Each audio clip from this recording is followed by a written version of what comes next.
ವಜ್ರಾಸನ ಮಕ್ಕಳೇ. ನಿಮ್ಮ ಎರಡು ಕೈಗಳು ನಿಮ್ಮ ಕಾಲುಗಳಲ್ಲಿ ಈ ಸ್ಥಿತಿಯಲ್ಲಿರಲಿ. ನಿಧಾನವಾಗಿ ದೃಷ್ಟಿಯನ್ನು ಮುಂದೆ ಹಾಯಿಸಿ. ಮಕ್ಕಳೇ, ಇದು ವಜ್ರಾಸನ.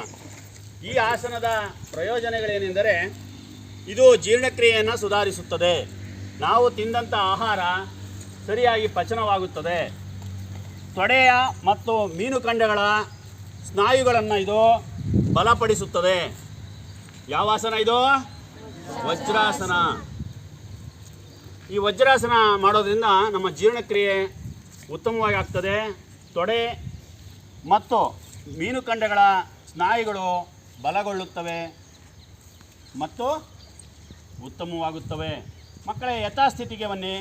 ನಿಧಾನವಾಗಿ ಕೈಗಳನ್ನು ತೆಗೆದು ಕಾಲುಗಳನ್ನು ನಿಧಾನವಾಗಿ ಚಾಚಿ. ಮಕ್ಕಳೇ, ಇದು ವಜ್ರಾಸನ. ಗೊತ್ತಾಯ್ತಾ ಮಕ್ಕಳೇ?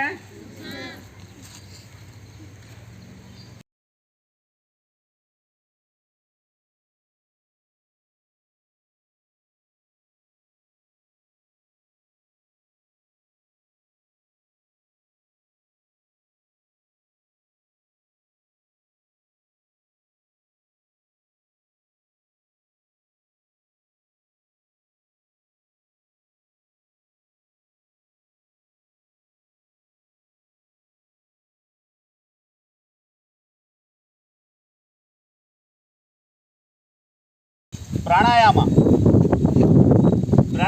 ಅನ್ನುವಂಥದ್ದು ನಾಡಿ ಶೋಧನ ಅಥವಾ ಅನುಲೋಮ ವಿಲೋಮ ಪ್ರಾಣಾಯಾಮ. ಅಂದರೆ ಪರ್ಯಾಯ ಮೂಗಿನ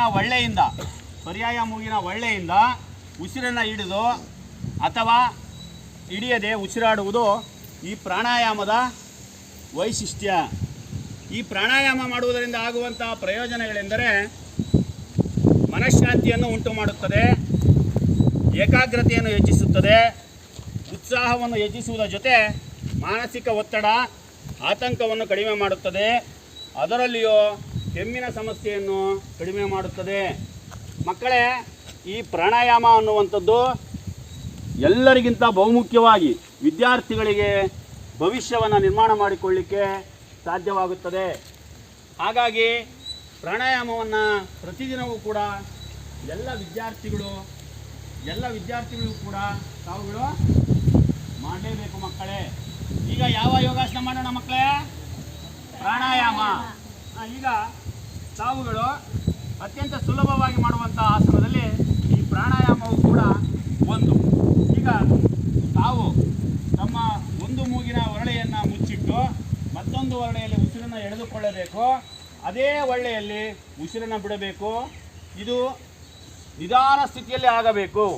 ಈಗ ಬಲ ಒರಳೆಯನ್ನು ಮುಚ್ಚಿ, ನಿಮ್ಮ ಬಲ ಒರಳೆಯನ್ನು ಮುಚ್ಚಿ ಎಡ ಒರಳೆಯಿಂದ ಉಸಿರನ್ನು ಎಳೆದುಕೊಳ್ಳಿ. ನಾನು ಹೇಳುವವರೆಗೂ ಬಿಡಬೇಡಿ.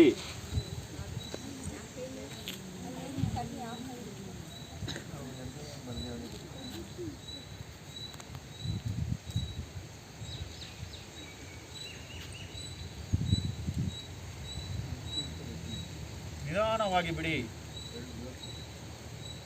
ಯಾವುದೇ ಕಾರಣಕ್ಕೂ ಕೂಡ ಬಾಯಿಯಲ್ಲಿ ಉಸಿರಾಡಬಾರದು. ಈಗ ವಿರುದ್ಧ ನಿಮ್ಮ ಎಡವರಳೆಯನ್ನು ಮುಚ್ಚಿ ಬಲವರಳೆಯಿಂದ ಉಸಿರನ್ನು ನಿಧಾನವಾಗಿ ಎಳೆದು ನಿಧಾನವಾಗಿ ಬಿಡಿ.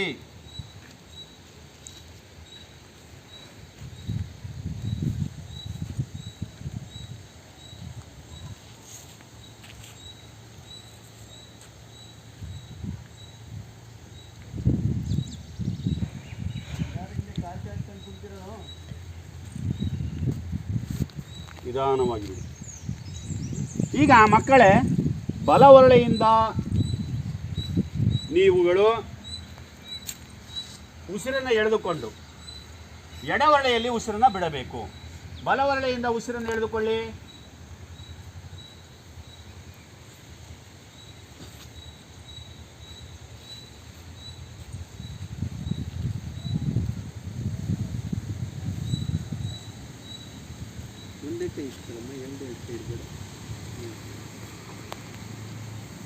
ಈಗ ಎಡವರಳೆಯಿಂದ ಉಸಿರನ್ನು ಎಳೆದುಕೊಂಡು ಬಲವರಳೆಯಲ್ಲಿ ಬಿಡಿ.